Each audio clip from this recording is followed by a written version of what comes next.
Soy Rubén Berenblum, tengo un segundo nombre que jamás usé, Leonardo. Nací en Buenos Aires en 1944, estudié toda mi carrera en la escuela pública y me recibí de perito mercantil en la Escuela de Comercio Hipólito Vieites y me gradué en Historia en la Facultad de Filosofía y Letras, aunque también estudié algunos años aquí antes de ir a Filosofía y Letras, hoy lo estábamos recordando. Y luego estudié en Italia, estudié Historia Económica, pero no me gradué. Y luego de eso, y de un tiempo que estuve fuera de la universidad durante el gobierno militar, me incorporé aquí a la Facultad de Ciencias Económicas a partir de la reconstrucción del sistema democrático, desde fines de 1983. Y prácticamente de manera ininterrumpida he trabajado en la facultad hasta hoy.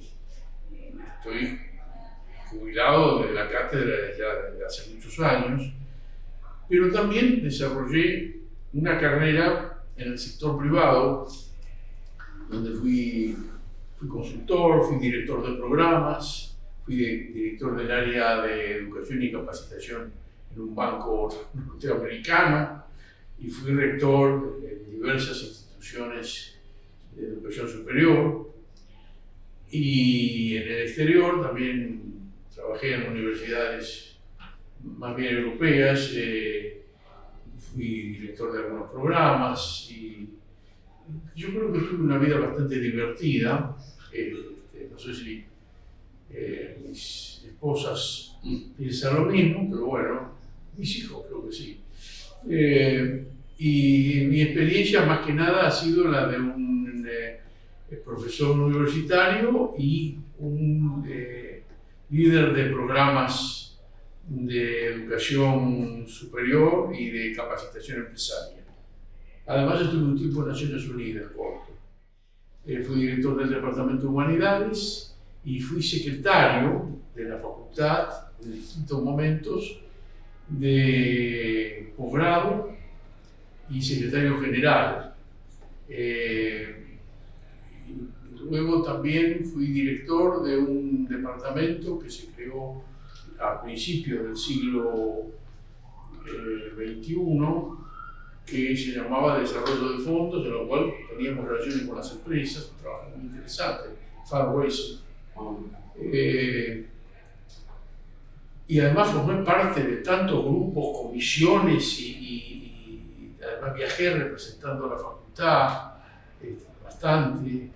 En esos grupos, por ejemplo, lo de la reforma de los planes de estudio, estuve en todas las reformas esenciales que se hicieron en la década del 80 y en los 90, a fines de los 90, cuando se hizo la última reforma importante de magnitud, también pertenecía a ese grupo. Así que difícilmente se puede decir que no me he aburrido aquí. La única persona a quien conocía de antes de todo ese proceso fue el rector Oscar Shubilov, de quien fuimos amigos personales toda la vida, desde que nacimos, en casas pegadas en el barrio de Flores, en la calle Boyacá, hace una obscena cantidad de años, de eso, hace 80 años, hasta que él falleció hace unos 10 años más o menos, pero fuimos amigos personales. Yo me acerqué al Partido Radical con Alfonsín y prácticamente me alejé también del partido antes de la muerte de Alfonsín. Me alejé sobre todo en la época de la Rúa presidente. Sí, él antes y después siempre estuvo muy metido en la conducción del partido, cosa que yo no, yo era un militante raso. ¿No? Y después, en la época de la gestión de él, yo no siempre estuve de acuerdo con las cosas que él hizo, sobre todo las decisiones que él tomó de su vida personal, que fueron muy malas para su salud. Tomó decisiones que no viene al caso ahora revisar, acerca de la vida privada de él, acerca de su continuidad como rector, en fin. Yo no estaba a favor, pero no es que no estuviera a favor de que él fuera o no rector, eso es aparte. es que él se iba a perjudicar mucho desde el punto de vista de su salud, cosa que así ocurrió. Yo creo que sus decisiones erróneas le acortaron la vida. Estudié algunos años aquí, no sabía bien si quería ser contador o economista, pero yo tuve un profesor aquí, Sergio Bagú, que era director del Departamento de Humanidades en 1963, cuando yo ingresé, que me conquistó para la historia económica y social, ¿no? Entonces yo dije, es eso lo que yo quiero estudiar, ¿a dónde es? ¿No? Fui a Filosofía y Letras y me gradué en Historia, y después volví aquí como profesor de Historia Económica. La universidad y la facultad, claro, habían tenido un proceso de desarrollo muy interesante en la década del 60, en lo que luego el decano Rodolfo Pérez llamó la Universidad de Oro, con cierta ironía, digamos, también, ¿no? Como acostumbraba solo él. Bueno, esa universidad fue barrida en episodios que muchos recordamos, que fueron la noche de los bastones largos y todo lo que pasó en la universidad durante aquel gobierno militar de 1966. Bueno, no hubo más, hubo un periodo de reconstrucción de las instituciones durante el gobierno peronista, en el 73, pero ese fue un periodo, yo no lo recuerdo bien porque no estaba en la facultad en esa época. Yo me alejé de la universidad, después que me recibí me fui a Italia, no estuve mucho en la universidad, pero era un periodo muy tumultuoso por las internas políticas que había y los problemas que finalmente determinaron la caída del gobierno de Isabelita y el inicio de la dictadura militar, como brava, ¿no? La última que hubo. Bueno, en ese periodo muchos profesores actuaban, digamos, con una mirada, con un ojo dentro y otro fuera, porque no estábamos muy contentos de lo que pasaba aquí dentro. Algunos directamente no fuimos, tanto en la económica como en otras facultades. Y cuando se produjo la reconstrucción institucional de la universidad a partir de diciembre de 1983, entramos muchos, un grupo muy numeroso, que estaba conformado por personas de muy distinta ideología política y que teníamos una historia bien diferente. Algunos eran más jóvenes, otros habían estado en el exterior, otros eran, en fin, tanto en sus carreras de origen como en los estudios y carreras docentes o burocráticas que hubieran desarrollado antes, era variopinta la población de la directiva de la facultad en aquel momento. El decano que fue designado por el rector Delich, que era el rector normalizador, fue Shuberov, y se inició un proceso de reconstrucción institucional que obviamente tenía que empezar por la cuestión profesoral. Los profesores que estaban designados durante el gobierno militar, muchos estaban de antes, se habían ganado concursos en épocas democráticas anteriores, y otros habían sido designados a trancas y barrancas en los procesos complejos de los concursos que llevó a cabo el gobierno de la universidad durante el periodo militar. La política que se desarrolló consistió en declarar suspendidos los cargos de las personas que habían ganado esos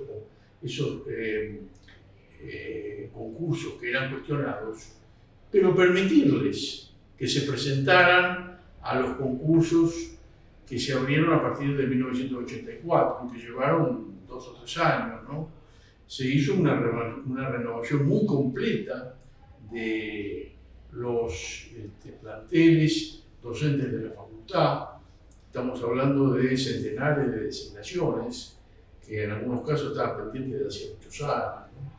Hubo una regularización, una normalización que prácticamente no fue cuestionada ni siquiera por muchos de los que se suponía tenían que revalidar en los nuevos concursos aquellas situaciones que habían sido tildadas de fraudulentas de los concursos provenientes del periodo militar. ¿Por qué fraudulentas? Porque claro, uno de los que se presentaban contaban con que muchos no se iban a presentar porque estaban en contra del proceso que se estaba desarrollando bajo el gobierno militar. Entonces, luego se presentaron todos, los que estaban, los que no estaban, en fin.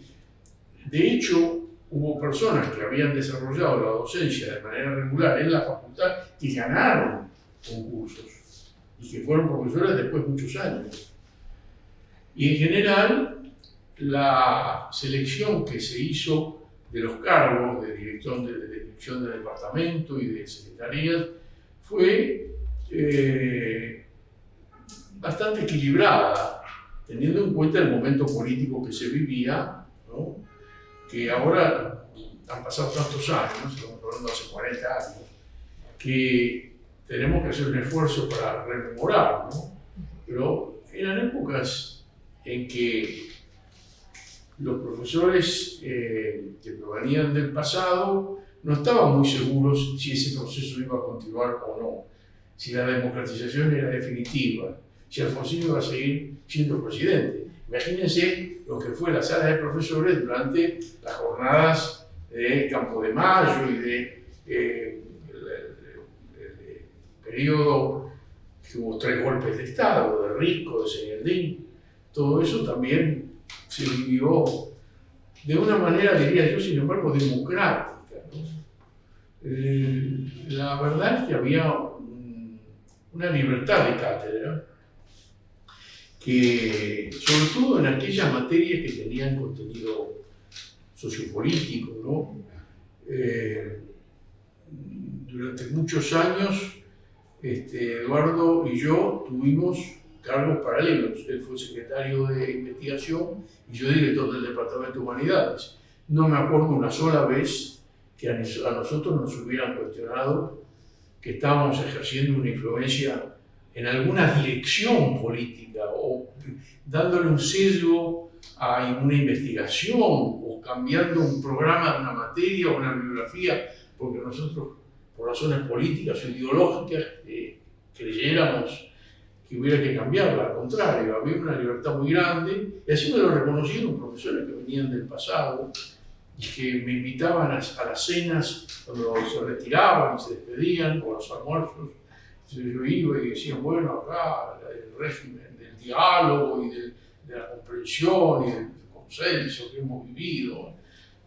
Pensaba, escuchando eso, que a lo mejor hasta se me había ido la mano. Yo fui 17 años director del departamento y se hicieron muchos concursos, algunos de los cuales fueron lógicamente cuestionados y llevados a tribunales. Pero no era lo habitual, eran situaciones extremas, ¿no? En general las cosas fueron razonablemente bien, teniendo en cuenta la historia que vivió la Argentina en estos 40 últimos años, ¿no? O sea, la idea de que uno pudiera fundar una universidad maravillosa en un país que se deslizó durante todo este tiempo por una larga y penosa decadencia, como es la Argentina, nos lleva a una reflexión acerca de qué es lo que nosotros queríamos obtener de la universidad. Porque es imposible construir una universidad en un país que carece de proyecto estratégico. Porque ¿cómo hacemos nosotros el proyecto de la universidad y de la educación en general en una sociedad que no sabe a dónde va? Pero además es cuando ese desconcierto, esa falta de orientación se produce a lo largo de un corto periodo, porque hubo una guerra, porque se produjo un terremoto o varias accidentes de la naturaleza o social, que se conjura en el término de una generación o menos, las cosas vuelven a tener cierto camino que una inercia virtuosa ayuda a corregir esos aspectos negativos. Pero cuando vamos por la tercera generación de decadencia, de declinación, de falta de proyecto de nación, ¿no?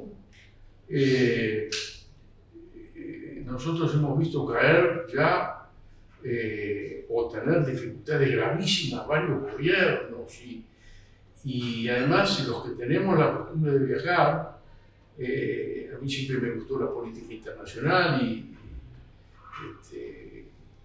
también trabajé en la facultad en el desarrollo de relaciones internacionales,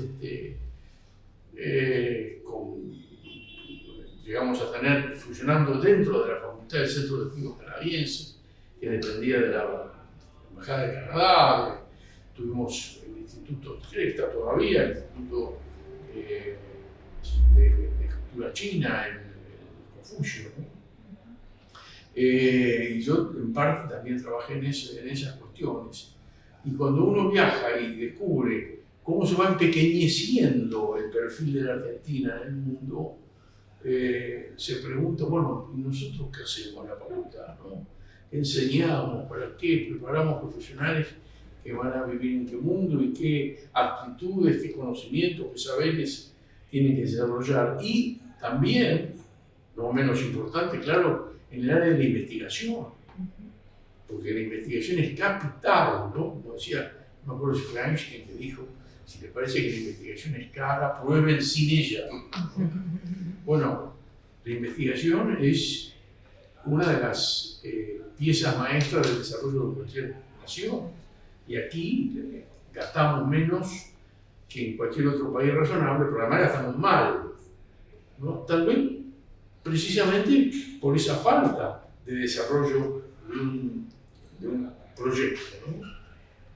Solo que se referían a otras cuestiones que tenían que ver con el destino de la nación, pero que estaban formuladas con referencia a una problemática diferente. El principal problema que teníamos en la década del 80 era si la democracia iba a sobrevivir o no. Pero fíjense que estamos hablando del mismo tema desde otro ángulo, porque un país en el cual está cuestionado el sistema político e institucional, ¿no? No teníamos ninguna certidumbre, porque ya gobiernos constitucionales habían sido depuestos varias veces, ¿no? Me acuerdo que había un gran profesor de historia norteamericano, Robert Potash, que me invitó a su cátedra en Estados Unidos. Y entonces fui a dar un seminario sobre lo que el desarrollo de la democracia y de la economía argentina en los años, digamos, desde la Segunda Guerra Mundial hasta ese momento que era la década del 80, ¿no? Y entonces había algunos profesores de la Universidad de Massachusetts, en Amherst, que me hablaban con cierta liviandad de lo que significaban los gobiernos militares, ¿no? Y yo les dije, eso es porque ustedes no fueron despertados 5 veces en sus vidas escuchando en la radio las marchas militares y sabiendo lo que iba a venir, es decir, la conculcación de las libertades, la persecución de los opositores, el encarcelamiento de personas que no tenían, además, tal vez ninguna relación con lo que estaba ocurriendo, y en fin, la muerte de la democracia liberal, que ha sido un problema que a nuestra generación, obviamente, la tenía muy preocupada. Ahora, luego vino enseguida un periodo que duró algunos años y que se extiende desde el momento en que Alfonsín, está claro, no podrá controlar la situación, hasta que Cavallo impone y Menem imponen el sistema que llamamos de la convertibilidad. Y esos años sí empezaron las preguntas acerca de cómo estaba el país, qué hicimos mal, cómo puede ser que un gobierno democrático encabezado por un hombre respetable, que está bien, cometió errores, ¿no? ¿Quién no? Todos nos damos cuenta que cometió errores. pero era un hombre de gran honestidad y de gran probidad intelectual y moral. ¿Y cómo puede ser que no pudo terminar su gobierno, como fuera lugar, perdiendo, ganando? Bueno, pero yo creo que también en otros ámbitos de la cultura argentina, del pensamiento político, empezaba ya a preguntarse acerca del destino de nuestro país, ¿no? Era la época en que teníamos creo que con Aldo Ferrer, teníamos la idea de cuáles eran las condiciones que un país necesitaba para ser serio, progresista, ¿no? Democrático, rico, respetable. Bueno, tenía que tener un programa estratégico y tenía que tener una clase dirigente esclarecida y respetuosa que propusiera y llevara adelante el programa, y tenía que tener cierto equilibrio socioeconómico, que no hubiera enojosas diferencias entre la población, donde hubiera un número extendido de pobres de solemnidad y unos pocos ricos, muy ricos. Eso no podía ser. Y por último, otra vez, no menos importante, algo decisivo, teníamos que tener un sistema institucionalizado de transacción de los conflictos, de los conflictos de cualquier orden, de los conflictos políticos, de los conflictos sociales, raciales, religiosos, lo que fuera. Había que desarrollar, como otras naciones afortunadas no han podido hacer, había que tener un sistema que permitiera negociar, llegar a consensos, y en aquello que evidentemente nunca se iba a poder solucionar, o por lo menos no estaba al alcance de la solución, bueno, buscar otro tipo de soluciones institucionales a través del sufragio y a través de cierta disciplina social que es imprescindible en cualquier sociedad. Yo estaba tan obsesionado con ese tema que empecé a estudiar el caso español, porque en 1977 se hizo la Constitución nueva en España a través de una reunión en la cual enemigos mortales que se habían masacrado mutuamente en una guerra fratricida y se habían condenado a muerte, que se habían perseguido y condenado al ostracismo, se sentaron alrededor de una mesa y arreglaron. A mí tanto me obsesionó que hasta hicimos con un colega, Jorge Saborido, hicimos un libro donde recapitulamos, escribimos nosotros artículos y recabamos artículos en España y le hicimos reportajes a los que habían sobrevivido. Esto fue hace muchos años ya de esto, estamos hablando de hace más de 20 años, a los que habían sobrevivido de los pactos de la Moncloa, todavía estaban vivos. Bueno, le hicimos reportajes. Bueno, las conclusiones no fueron muy positivas, ¿no?, sobre lo que podíamos esperar de la Argentina, porque no estaban ni están dadas las condiciones para que lleguemos a un enfrentamiento de sentarse todos cara a cara y decirse las cosas. Y bueno, pero al fin y al cabo, cuando le preguntábamos, cuando le preguntábamos a Santiago Carrillo o a Manuel Fraga Ibarra, que habían sido enemigos mortales. Uno era el secretario general del Partido Comunista y el otro era un alto político del franquismo, ¿no?, con cargos ministeriales. Le preguntamos, pero si ustedes eran enemigos y se odiaban, ¿cómo es que, por qué firmaron los pactos de la Moncloa? Y la respuesta siempre fue la misma: teníamos miedo. ¿Miedo de qué? De volver a aquello, de volver a esa masacre, de volver a un final terrible donde en cada familia había víctimas. Bueno, con tal de salvarse, de volver a eso, arreglaron todo lo que hubiera que arreglar, que obviamente estuvo lejos de la perfección, ¿no? Todavía están arreglando cosas de esas imperfecciones, pero España se transformó en un país moderno, un país democrático. Bueno, está en Europa, eso La universidad siempre formó parte de lo que podríamos llamar la gran corriente del pensamiento democrático en Argentina. Es la inherencia de los estudios a la libertad de cátedra, de investigación, de pensamiento, de cuestionamiento. Eso es claro, nosotros en nuestra historia de la universidad reformada y de lo que significó la universidad en la historia argentina como trampolín social, inclusive de superación, todo eso nos hacía militar en el bando de quienes abogábamos por un desarrollo democrático del país y veíamos nuestros problemas con preocupación, ¿no? Ahora, la Facultad de Ciencias Económicas, propiamente dicha, aquí nosotros cumplimos un rol secundario en esa cuestión del gran proceso democrático. No porque no hayamos hecho cosas importantes. Nosotros, por ejemplo, cuando se produjo la crisis del 2001, creamos un programa de desarrollo del pensamiento económico y político que se llamaba el Plan Fénix, donde hicimos un serio intento por pensar, por discutir, por escribir, por publicar durante varios años ideas relativas a la, como era el lema del Plan Fénix, a la elaboración de un programa económico con equidad.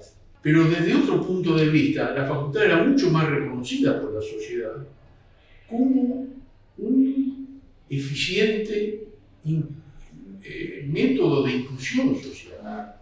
Nosotros le dimos a generaciones de argentinos la posibilidad de superarse profesionalmente, de sus familias. La Argentina ya no, pero durante varias generaciones era un país que, como en mi propia familia, los padres habían sido ignorantes, lo digo con respeto por mi padre, ¿no? Por su falta de educación. Mi padre no había ido ni 10 minutos a la escuela cuando vino a la Argentina a los 10 años. Sabía leer y escribir en yiddish, porque había ido al Heder de la sinagoga de su pueblo en Ucrania, que ayer fue bombardeado, entre paréntesis. Y mis padres, solo con su trabajo personal, lograron que mi hermana y yo fuéramos universitarios, que nos recibieran. Mi hermana menor es escribana y yo hice mi carrera en la universidad y viví una vida, creo yo, muy respetable. En la Argentina eso era posible, en otros países no, era imposible. En la Argentina fue posible durante muchos años por instituciones como nuestra facultad, ¿no? No era únicamente el tema de la universidad, era cómo se desarrollaba la institución familiar,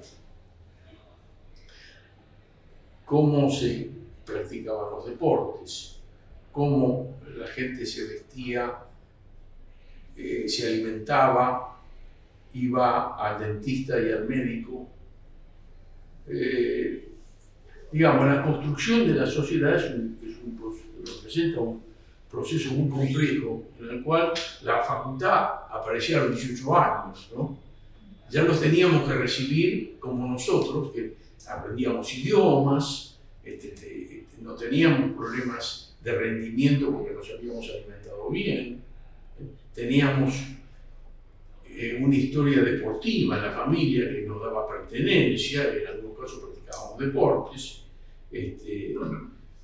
¿Cuánto influyó en la vida de mi padre que en 1922, cuando él vino a la Argentina, antes de la cédula de identidad, tenía un carnet del Club Atlético River Plate? Mi familia siempre fue de River. Yo soy socio vitalicio de River, mi familia pertenece al núcleo llamado Club Atlético River Plate, esa institución desde 1922 de manera ininterrumpida. Mis hijos ya se alejaron un poco del fútbol, pero digo, no es el tema del fútbol, es el tema de que los mecanismos de inclusión de la sociedad son muy variados. El problema de que no se terminaba de sacar el conflicto entre distintos grupos que pugnaban por el gobierno de la facultad. Por un lado estaba un sector muy tradicional, lo que llamaban los azules, que eran en general eran militantes políticos o no partidarios de partidos o agrupaciones más bien tradicionales, que habían estado, digamos, muchos de ellos no contentos, pero se amoldaban a la disciplina de los gobiernos militares, y que desde 1982, creo, controlaban el Consejo Profesional de Ciencias Económicas, que era de lejos la institución más importante de la capital federal, y además representaba el control de la profesión, inclusive desde el punto de vista económico, ¿no? Nosotros estábamos en líneas políticas que se identificaban con los partidos populares, pero no estamos identificados cada una de esas líneas con un partido, sino que había una línea política que tenía gente de varias ideologías, que se enfrentaba con otras que tenían gente de otras ideologías. Inclusive había personas que eran militantes del mismo partido, pero que estaban en grupos internos de la política de la facultad diferentes. Bueno, todo eso realmente nos llevó a 2 o 3 crisis muy severas, hasta que llegamos, hace cosa de 20 años más o menos, a aplicar la cuarta de las condiciones necesarias para que una nación sea próspera, que es, llegamos a instituir un método de transacción de los conflictos. Y desde ese entonces la facultad cambió mucho para bien, porque muchas de las energías que se usaban para pelearnos entre nosotros, que muchas veces, yo fui amigo de personas que estaban en una de esas líneas, que después vinieron a la línea nuestra, después se cruzaron de nuevo. Yo siempre seguía siendo amigo de ellos, además nos reíamos juntos de esas circunstancias. Pero, digamos, para la institución fue mucho más sano, no que todo el mundo estuviera de acuerdo, sino que las lógicas, ambiciones personales que todos tenemos, se subordinaran a la imprescindible manera de conducir la institución hacia objetivos que eran más elevados que la suma de las ambiciones individuales. ¿Es perfecto? No, nada es perfecto, pero es mucho mejor de lo que era. Y tuvimos grandes decanos que tuvieron gravísimas dificultades para conducir la facultad. Personas de gran valía intelectual, hombre con el cual se podía hablar de cualquier cosa, ¿no? Estoy pensando en Pornoy, ¿no? Y vos ya fuiste secretario, ¿no? Yo era director del departamento. Pornoy era un gran tipo, y su época fue muy complicada, de grado, ¿no?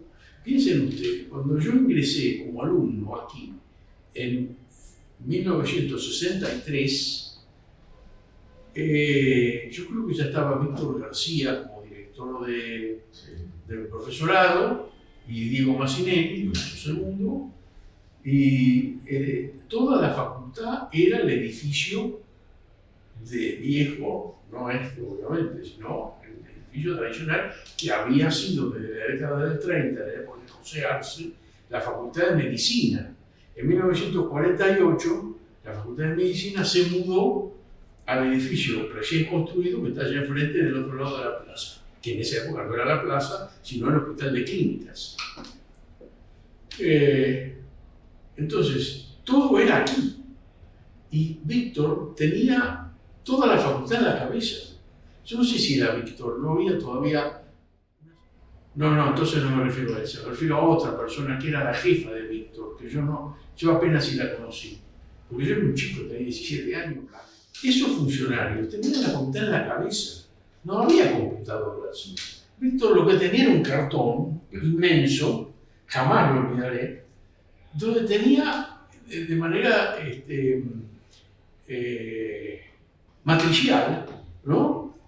el curso, la materia y el aula. Y entonces de ahí se ponía el número de alumnos. Y entonces de ahí salía que aula le tocaba. Pero era una cosa que ellos ya la tenían tan cancheramente armada, ¿no? Que hacían los cambios. No existía la computadora. Yo creo que en ese sistema lo máximo que llegó a haber fue 800 cursos.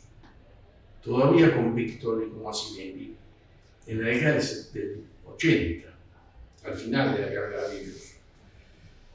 De ahí saltamos, por esta plétora, por esta explosión de la matrícula, de ahí saltamos a que la universidad construyó en la década del 80 varios edificios para albergarnos también a nosotros.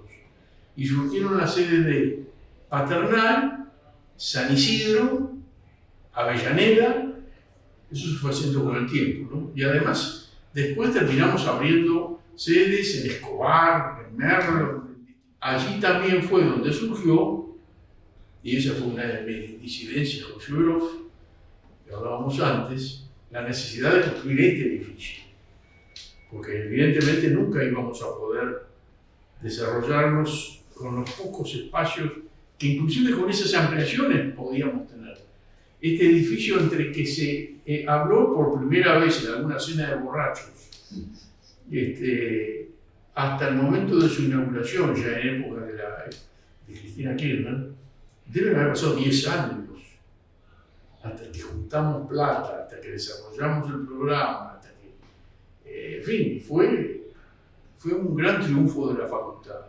La universidad nos ayudó mucho y el gobierno nacional, ya en la época de Barbieri y Decano, también nos ayudó mucho.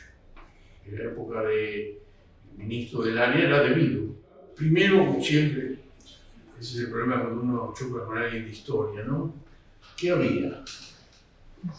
En diciembre de 1983, una noche de mediados de diciembre, cuando Alfonsín todavía no se había sacado el traje negro de la Asunción, ¿no? De la ceremonia, entramos acá, éramos un grupo de 20 personas, y nos enteramos que había 9.000 inscriptos. 9.000 inscriptos en el curso de ingreso de la facultad, que era el que había en la época militar. Bueno, el curso había que hacerlo, porque estaban todos inscriptos. Imagínense un curso de 9.000 alumnos dado adentro de esta misma, de edificio viejo. Bueno, ahí fue cuando se empezó a hablar de qué hacemos con el ingreso. ¿Por qué? El gobierno militar impuso el sistema de números clausus. O sea, aquí podían entrar 1.500. 1.500 por año. O sea, había una competencia feroz de las academias que preparaban para los exámenes eliminatorios, ¿no? Todo eso. En esos cursos, justamente, ¿no?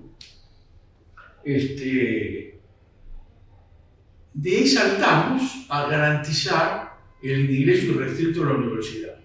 Y ahí es donde aparece, durante 1984, el ciclo básico común, que se transformaba en el primer año de todas las carreras de grado de la Universidad de Buenos Aires. Y cada facultad concurrió a homéricas reuniones con la pobre Alicia Camillori, que era la secretaria académica de Shuberov. Ah, no, esperen. Eso fue después, lo de Alicia. No, todavía no estaba Alicia, era de Lich el rector. Bueno, ahí se hicieron esas reuniones donde cada facultad quería poner sus materias y otros acá, y uno, como al final se llegó a realmente de una manera rapidísima. Cuando yo explicaba en grandes universidades europeas, como la Complutense, por ejemplo en Madrid, cómo había sido organizado el ciclo básico, no lo podían creer. ¿Cómo que en 6 meses lo hicieron? Nosotros hubiéramos tardado 6 años. Y sí, porque es la forma de construir las instituciones de ellos. Bueno, nosotros en 6 meses organizamos un curso, seleccionamos los profesores, habilitamos un número de aulas, de edificios de la ciudad universitaria. Realmente lo que se hizo fue una hazaña desde el punto de vista organizativo, ¿no? Y la verdad es que los alumnos que ingresaban a la universidad en la década del 80 no tenían las falencias que presentan los que ingresan ahora, donde se duda hasta de sus capacidades básicas para interpretar un texto y darse a entender por escrito. Yo no digo que no sepa leer y escribir, aunque uno siempre tiene la tentación de caer en la exageración. Pero comprender una palabra no es comprender un concepto, ¿no? La abstracción es una de las pérdidas, la capacidad de abstracción es una de las pérdidas más graves que yo veo en el alumnado de grado de hoy día, que yo lo frecuento menos que en ese momento cuando yo tenía mis cátedras y estaba todo el tiempo con alumnos. Pero por lo que escucho, por los colegas y a veces en experiencias personales me doy cuenta que los alumnos han sufrido la misma declinación que la Argentina tuvo en todos los aspectos, también ha tenido su educación. Entonces el ciclo básico venía a llenar ese problema que una vez explicó el profesor Juan Carlos Viegas en el Consejo Directivo de la Facultad. Me olvidé decir que también soy miembro del Consejo Directivo como 20 años. Él dijo una vez aquí, todos no estamos de acuerdo en que los alumnos vienen mal preparados, que la mayoría de ellos realmente no están en condiciones de seguir una carrera universitaria tal como se presentan el primer día de clase desde la escuela secundaria que tenemos. Tenemos dos caminos. Uno es, nosotros organizamos los cursos para nivelar y darle apoyo y esto y lo otro a los que quieran ingresar, cosa que cuando finalmente un tipo se sienta en una clase de análisis matemático, a quien se le habla, ¿no? O se da cuenta o sabe que el nacimiento de Cristo fue antes que la Revolución Francesa, ¿no? O no hacemos nada y que se arreglen. Bueno, entramos por un camino bisectriz, digamos, ¿no? Ni el sultán de Turquía ni el presidente de los Estados Unidos de América, como había dicho Mitre, ¿no? Nos situamos en que, bueno, los alumnos van al ciclo básico y ahí rellenan parte de sus déficits educativos provenientes de ineficientes escuelas primaria y secundaria, ¿no? ¿Qué quiero decir? Que yo no digo que vienen mal educados por culpa del sistema educativo argentino, sino por culpa de la nación argentina, dentro de la cual está el sistema educativo que es responsable de gran parte de esa falencia, pero no de todo el problema. Cuando un chico va mal alimentado, descalzo, en su casa nunca vio un libro, el que no practicó los deportes ni vistió las ropas adecuadas, la alimentaria es esencial. ¿Qué es lo primero que le enseño a mis alumnos de posgrado acerca de lo que es la civilización? Muy sencillo. Si las personas que forman parte de esa sociedad tienen un papel donde fehacientemente se dice de su filiación, de quiénes son hijos, su nombre, apellido y quiénes son hijos, y tienen los dientes en la boca, estamos frente a una nación civilizada. Si no, no. Si falta una de las dos o ambas de esas condiciones básicas, estamos frente a un país que está, como se decía antes, en vías de desarrollo. En realidad, en vías de subdesarrollo, o de ningún desarrollo. Nosotros no teníamos ese problema. De ninguna manera lo teníamos. En 1884 se redactó el certificado de nacimiento que todavía se usa hoy, en donde era tan avanzado ese documento que ni siquiera aclaraba si los padres del recién nacido, porque el médico daba fe de su nacimiento, ni siquiera decía si estaban casados los padres, para evitarle al chico el estigma de ser hijo natural. Estamos hablando de 1884. Y luego nosotros tuvimos la primera facultad de odontología de Latinoamérica. Claro que sí, de ciencia económica también, pero yo digo, es una forma caricaturesca de expresarlo, porque ustedes se dan cuenta a qué me refiero cuando hablo de dentadura y fe de nacimiento. La civilización nace ahí. Si uno no tiene dientes puede comer, no puede hacer nada. Los avances de la humanidad, yo aprendí esto en la cátedra Bórmida en Filosofía y Letras en la década del 60.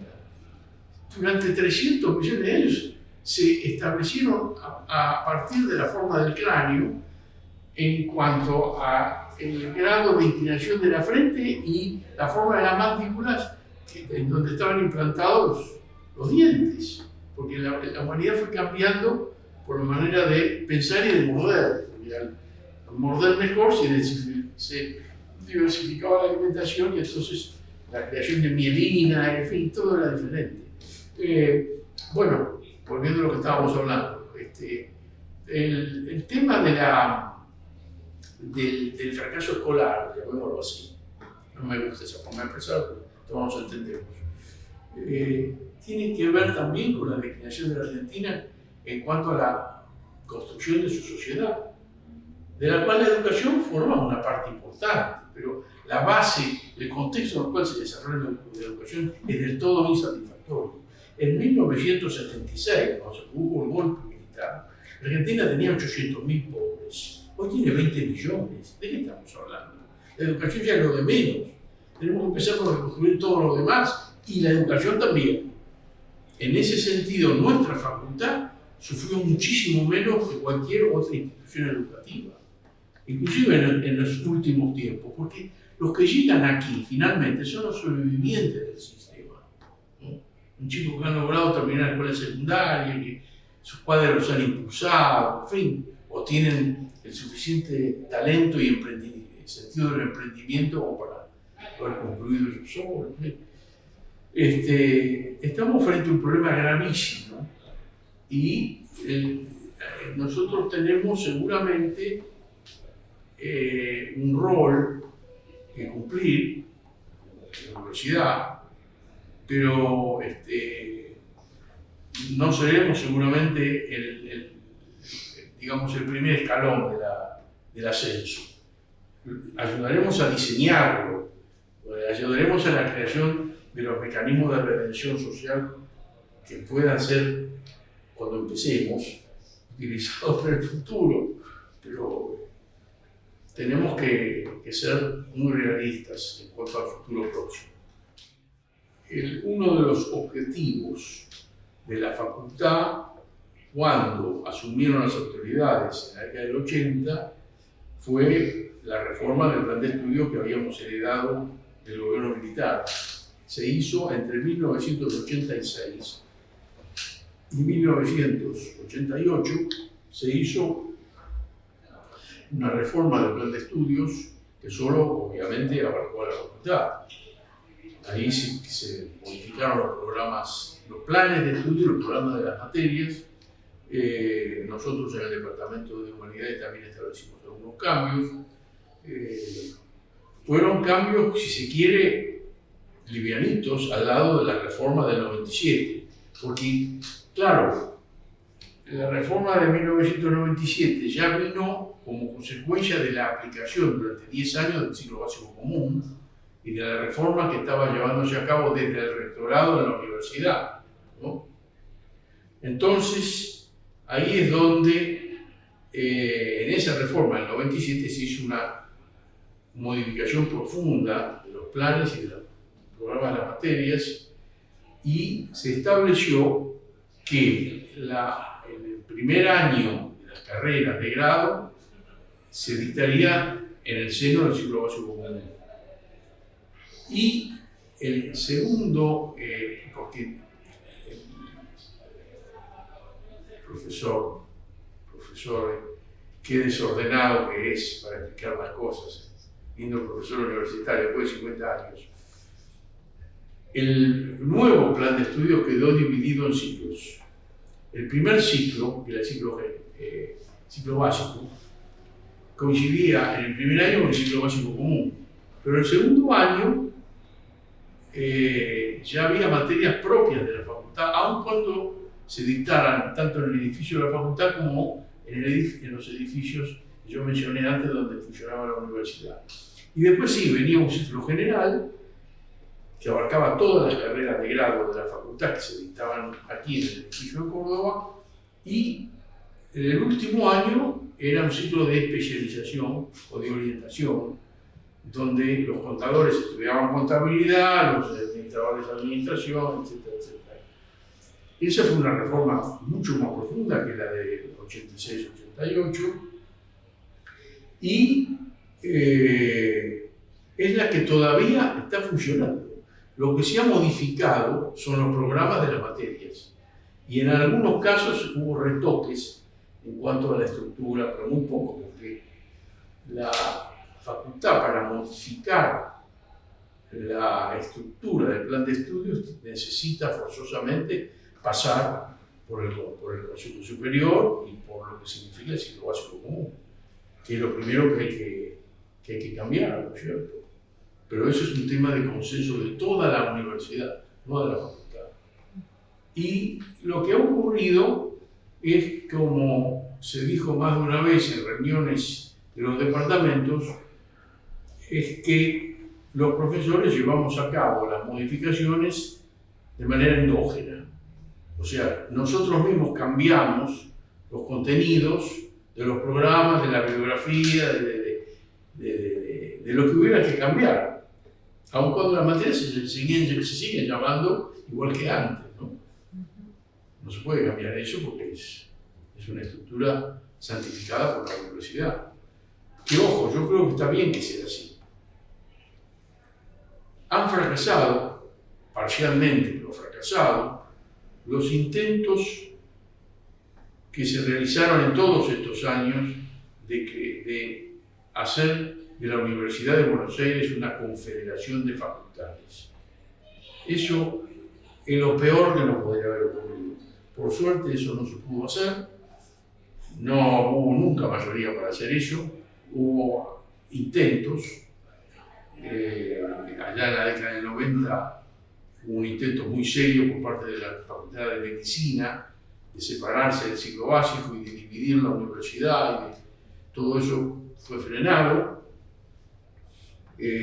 por el rectorado, claro, y por el resto de la universidad, que tampoco estaba de acuerdo en dividirnos en secciones, o no sé cómo se llaman en París 1, París 2. Nos queda pendiente una reforma del plan de estudios, y seguramente, de eso puedo hablar menos, porque no conozco el meollo de la cuestión, no sé cómo está el ciclo básico común, si sigue cumpliendo las mismas funciones del principio, si su nivel académico ha bajado. Honestamente no lo sé.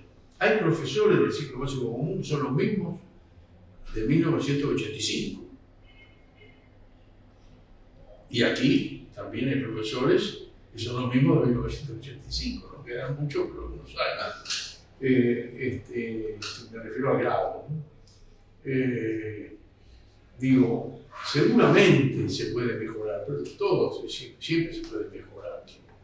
Yo no sería muy negativo, no sería muy cruel con el ciclo básico común, por razones que hacen a lo que la Argentina sigue siendo. Obligar a un chico de 17, 18 años a elegir una carrera de manera definitiva, cuando hace 10 minutos ingresó a la facultad, no, está mal. En cambio, sí, por lo menos, se le da la posibilidad de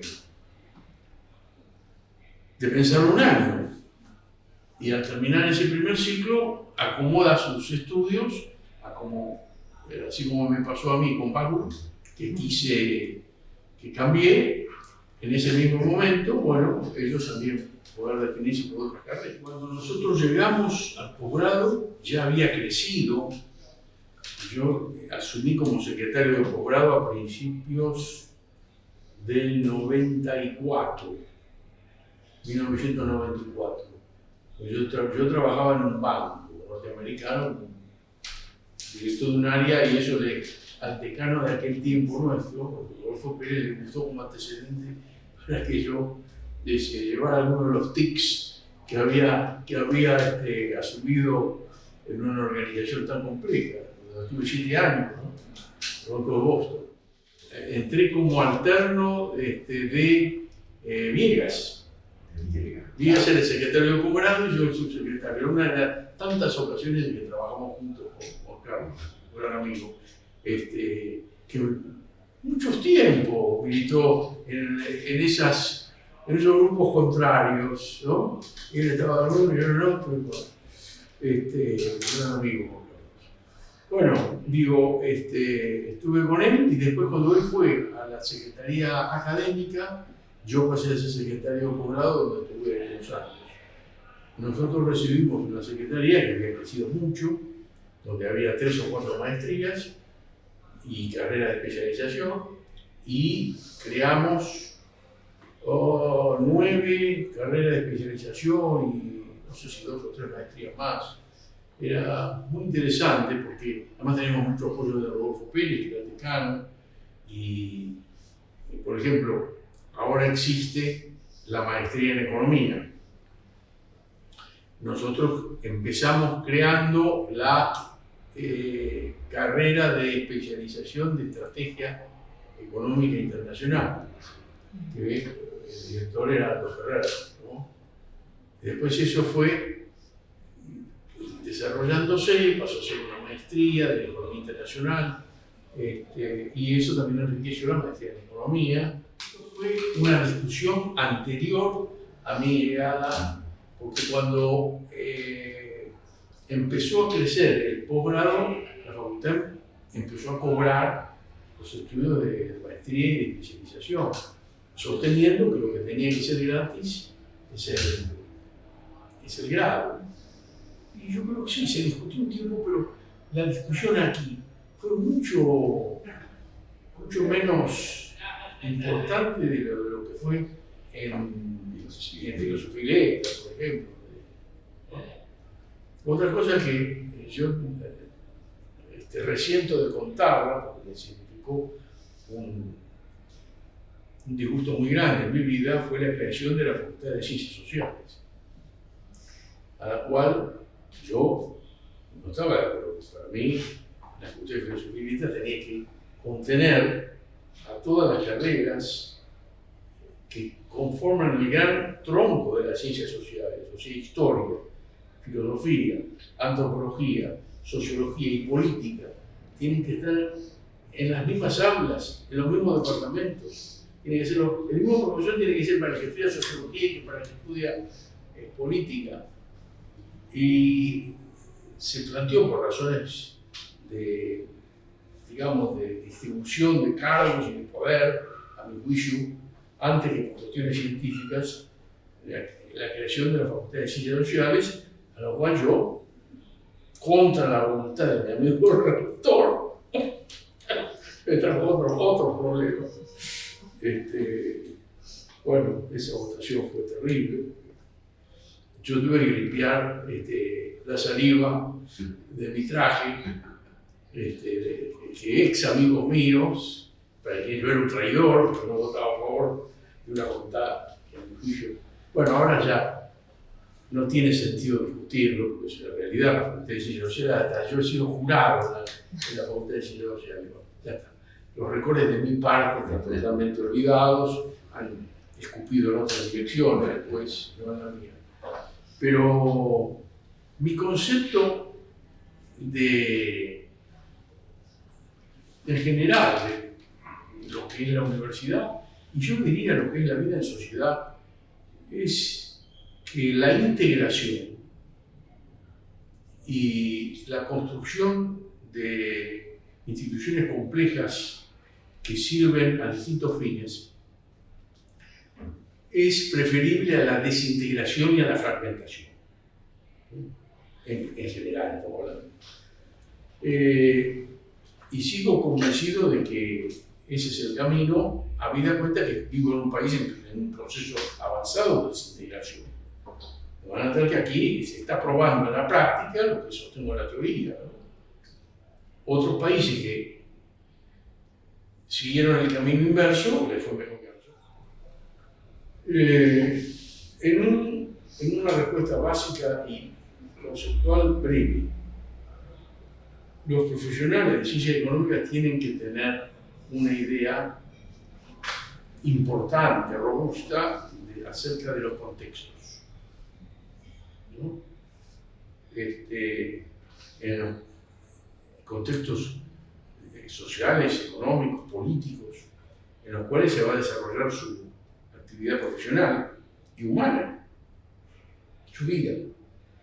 Y el Departamento de Humanidades es el camino que les da los instrumentos teóricos, para empezar, de lenguaje, de lógica, de los instrumentos de la mente humana. Y las cuestiones referidas a la vida en sociedad, a la sociología de las organizaciones, a la historia de las naciones y de la economía en general. Eso es un panorama invalorable, porque si no, la profesión carece de representar una obra de teatro sin escenario, sin decorado, sin vestuario, y además donde no se escucha bien lo que se habla, porque no se entiende. Bueno, sí, Marcel Marceau lo lograría hacer, porque conozcamos, no todos los actores son Marcel Marceau. Marcel Marceau, un famoso mimo, se arreglaba con la expresión silenciosa. Yo creo que en todas las universidades del mundo, los departamentos en general no se llaman de humanidades, sino de ciencias sociales, han cumplido un rol muy importante. Ahora bien, en los últimos 50 años empezó a debilitarse ese rol, esa convicción acerca de la necesidad de aprender los instrumentos de la mente y el contexto social y político y económico, claro. Y entonces vemos un retroceso de los contenidos en los planes de estudio de carreras afines a ciencia económica o de ciencia económica. Y cuando se produjo, ya hace 15 años, la última reorganización curricular de las universidades europeas, por ejemplo,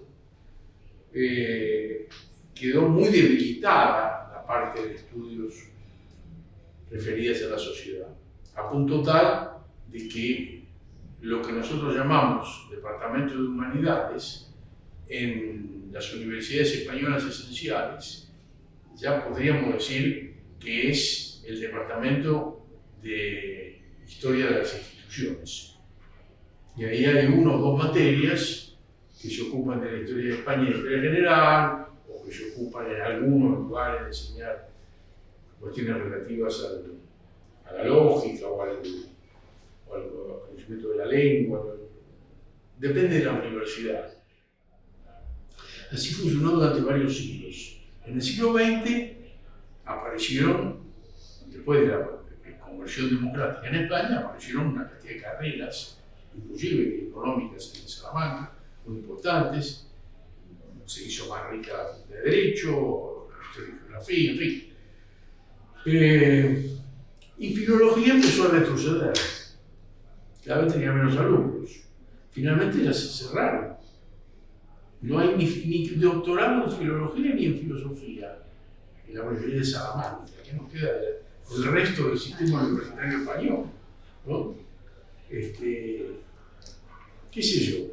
A mí me parece medio loco eso, pero evidentemente los que vienen a mostrarme que hubo un año que la matrícula fue de 4 alumnos, me dijeron que si no tenemos a quién enseñárselo. Entonces, bueno, no sé si eran 4 o 5, algún número como ese. Hubo un año que hubo 17 inscritos en una carrera troncal, no sé si era filosofía o cuál. Y sí, es así. existe una obsesión por lo instrumental. Volvemos a la pregunta que se me hacía el primer día de la reunión de la comisión curricular.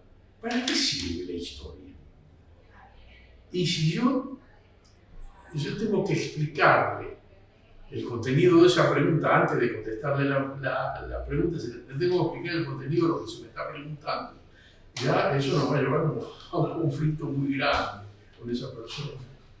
Porque no es una cuestión de servicio, es una cuestión de formación integral de un profesional.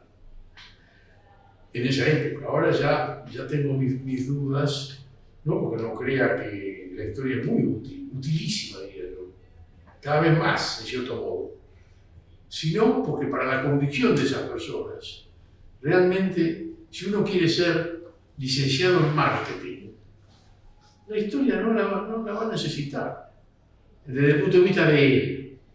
Desde el punto de vista mío, sí, inclusive si sigue ese verdadero mamarracho que es una carrera que se llama así, licenciatura en marketing.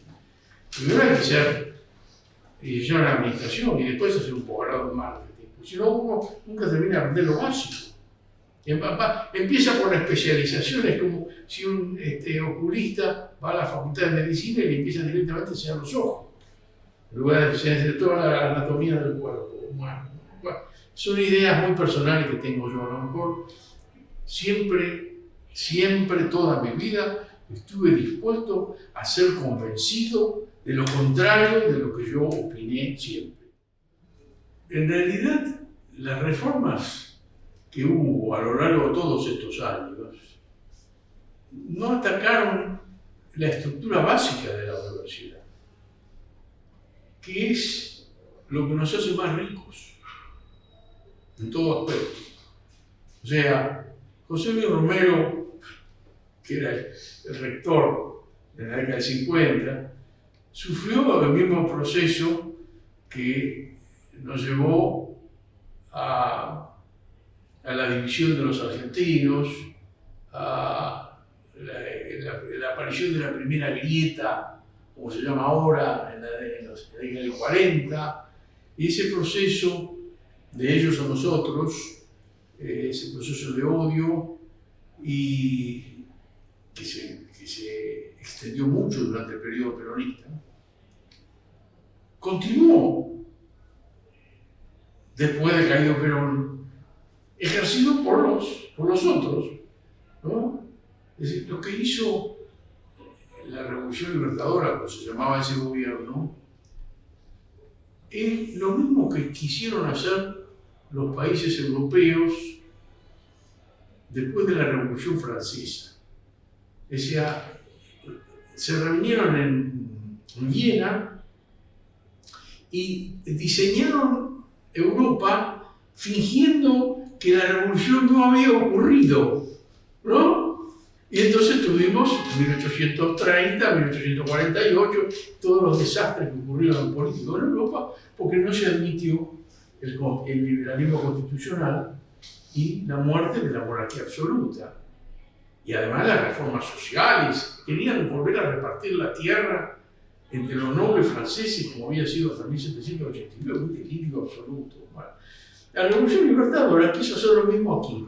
Fingió que el peronismo no había existido, ¿no? Le impuso a la sociedad un corsé por el cual Perón se transformó en el tirano prófugo, así se lo podía mencionar públicamente en la radio o en los diarios, ¿no? No se podía decir Perón, estaba prohibido mencionarlo, mucho menos Evita o Eva Perón, además el Partido Socialista fue prohibido, ¿no? Una serie de locuras. Pero ahora nos damos cuenta que hasta uno entiende por qué hicieron esas locuras, aunque no lo justifique, claro, pero bueno, el daño se hizo.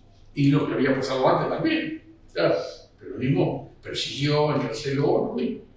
Bueno, pero al final fue peor después, porque Perón no fusiló abiertamente 20 personas en un basural, y la Revolución Libertadora sí lo hizo, con lo cual el odio creció, ¿no?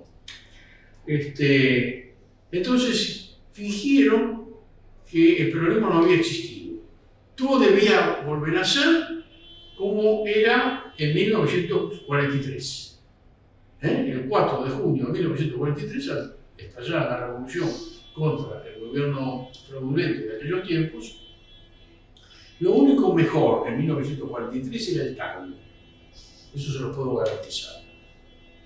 El tango era, en 1943 era probablemente mejor que en el 55, 56, cuando ya estaba chirriando el tango, ¿no?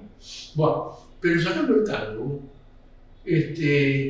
si ustedes reconstruyen un mundo fingiendo que el mundo, en ese mundo no había existido el peronismo, no les da la sensación de que lo que se hacía era reconstruir las causas que habían originado al peronismo.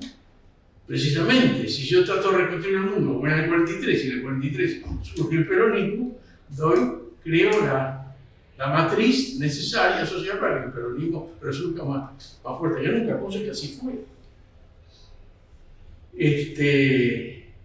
Entonces digo que la Universidad de Buenos Aires, Romero fue víctima, lógicamente, de todo ese mundo. El más talentoso de nuestra historia, mi maestro, por favor, el padre de un gran amigo mío, Luis Alberto Romero, que también seguramente lo conoce, escribió libros fundamentales de la historia social medieval y además algún libro bueno también sobre historia argentina, aunque no es lo mejor, a mi juicio. Digo, el resultado final fue una universidad brillante, ¿no? Aunque ligeramente excluyente. Claro, no tan excluyente como lo que vino después del 66, ¿no? Con los caballos dentro del edificio de la facultad, y de la persecución, y 3.000 emigrados, y todo ese desastre del cual nunca nos repusimos. De hecho, yo creo que para lo que era el mundo del conocimiento en la década del 60, antes de la globalización, la Universidad de Buenos Aires era más que lo que es ahora para el resto del mundo. Ahora, hoy lo dijo Barbieri, que hizo mucho por impedir que se sepa, hizo muchísimo, trabajó mucho. Ahora, la Universidad de Buenos Aires en general es menos en el mundo del conocimiento de lo que era en 1966. Pero claro, también en nuestro país. Hace un rato yo me acordaba de los que fueron mis maestros en filosofía y letras. Eran todas autoridades mundiales en sus especialidades. Abraham Rosenwasser, que fue mi profesor de Historia Antigua Oriental, era curador del Museo del Cairo. Hay que poner un judío como curador del Museo del Cairo. Seguramente no había otro, ya, todo eso va, pero digo, así como estaba él, había grandes autoridades. Cuando yo fui a Europa la primera vez y dije que había sido alumno de Romero, se interesaba más en mí, ¿no? Romero. Después fue rector de la primera Universidad de Naciones Unidas, la UNESCO. Murió muy joven, desgracia. Pero él perteneció a ese mundo en el cual la primera y principal de las tareas era apartar de nuestro mundo al peronismo, ¿no? Y ese fue porque el gobierno militar, a diferencia de lo que era la sociedad anterior, había concitado todos los odios, y los pocos que eran partidarios del gobierno militar les daba vergüenza salir a decirlo públicamente. Todos estábamos de acuerdo, y nadie lo decía públicamente, que no había que hacer lo que se hizo, que fue decretar de una buena vez y por todas la libertad de los claustros. No hicimos ninguna otra cosa, en resumen. Por supuesto fue reglamentado, pero todo el que legítimamente quisiera participar y tuviera los conocimientos y la actitud para intervenir en la educación superior de aquella época, no solo en la Universidad de Buenos Aires, sino en toda la Argentina, lo pudo hacer. Insisto, no es que no se cometieron errores, no es que no se pudo mejorar procesos, por supuesto, siempre es así. Pero a pesar de fundar una época brillante, lo del 55 terminó galvanizando los odios. A pesar de construir una universidad brillante, insisto, la que yo estudié y la conocí, y la Universidad de Oro, como decía Rodolfo Pérez. No sin cierta ironía, digo. Son dos épocas diferentes. Fíjense ustedes que están separadas por unos pocos años. El 66 y el 83 están separados por apenas 17 años. Esto lo digo para que ustedes se den cuenta que yo no estoy gaga. El mundo cambió tanto en esos años, ¿no? Y nosotros cambiamos tanto. El hartazgo que había en la Argentina por todos esos años de gobierno militar y de violencia física, como la que había habido en el gobierno peronista de la década del 70 también, llevó a que quedara sancionada hasta el día de hoy la violencia política. Es una de las pocas cosas absolutamente buenas que hay en la Argentina. Nadie puede salir a imponer por la fuerza una idea política, y mucho menos atacando físicamente a otra persona. Si algún loco lo hace, nos causará un daño muy grande. Tuvo actividad de extensión. Yo divido dos clases de actividades de extensión. Una es lo mismo que se hizo en la facultad para separar funcionalmente esas dos actividades. Hay una actividad de extensión que es la que rodea la llegada del estudiante al trabajo. Las pasantías, la ayuda del primer trabajo, la bolsa del trabajo, las capacitaciones para desarrollar determinadas tareas, determinados saberes. Y otra cosa es que, por ejemplo, los alumnos tengan derecho a concurrir a ciclos culturales, a aprender a tocar un instrumento musical, a practicar deportes. Eso también es muy importante para la vida universitaria. Y nosotros lo hemos tenido siempre. Siempre hubo una Secretaría de Extensión para ambas tareas. Yo no me ocupé en general de eso hasta una última época, que tengo ahora un pequeño programa, pero nunca me ocupé mucho de extensión, no conozco en detalle todo lo que se hizo. Y logramos hacer frente al desafío de la masividad, ¿no? Nuestras carreras no se lesionaron estructuralmente por tener que enfrentar cursos muy numerosos, cátedras superpobladas. En ese sentido, tuvimos un criterio de eficiencia y creamos una inercia virtuosa, desde el punto de vista que la institución contuvo a todos y logró, inclusive exprimiendo la buena voluntad de profesores que trabajaron gratis o casi gratis durante muchos años. La facultad hizo frente a ese desafío y hubo otros tiempos en que recibió a grandes personalidades que también logramos que vinieran a la facultad y que hicieron que nuestras instalaciones quedaran infinitamente pequeñas, ¿no? Cuando, qué sé yo, vino Galbraith, me acuerdo de él ahora, pero fueron muchos. Venían. La facultad es muy respetada en la sociedad, nuestra facultad. Es muy respetada, a pesar de que podría ser acusada de haber educado mal a los economistas, ¿no? Porque si es un país que tendió a tener resultados económicos tan negativos, la sociedad podría decir, bueno, ¿qué quiere con esa educación que le dan ahí? Bueno. Pero el problema es el siguiente. Es cierto que nuestra carrera de economía se puede mejorar, insisto, muchas cosas se pueden mejorar. Y es cierto que hay otras universidades públicas y privadas que tienen buenas carreras de economía. Pero la realidad es que los problemas que tiene nuestra sociedad y que ha tenido históricamente en las últimas décadas no tienen que ver en sus causas eficientes con la economía, sino con la política.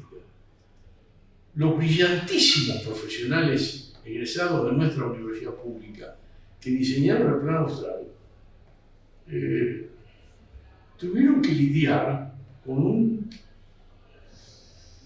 universo político hostil. El Plan Austral duró muchísimo para lo que podía durar, habida cuenta del orden de cosas políticos que tenía Alfonsín por delante. No, eso está claro en ese mismo aspecto que estoy explicando, o sea, que el fracaso del Plan Austral no se debe a los economistas del Plan Austral, que eran brillantes, algunos de los cuales han sido amigos míos,